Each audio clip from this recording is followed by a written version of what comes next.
মুসলিম জামাতের দাবি হলো আল্লাহ এক অদ্বিতীয়, হজরত মোহাম্মদ মুস্তাফা সাল্লাল্লাহু আলাইহি ওয়াসাল্লাম খাতামান নবীন, সমস্ত নবীর সারসংক্ষেপ, সমস্ত নবীর শিরোমণি, সমস্ত নবীদের আধ্যাত্মিক উৎকর্ষের চূড়া।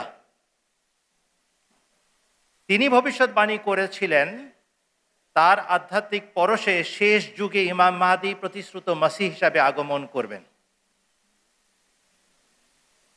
আর তিনি এসে মুসলমানদেরকে ঐক্যবদ্ধ করবেন এবং তাদের হারানো ঈমান তাদেরকে ফেরত দিবেন।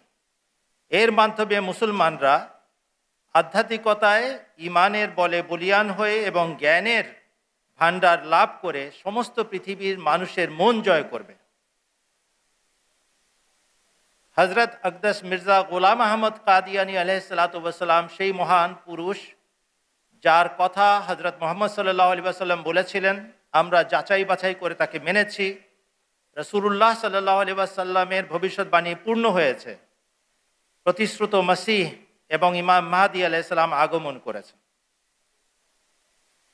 আমরা কিভাবে বুঝলাম যে ইনি সেই প্রতিশ্রুত মাসীহ?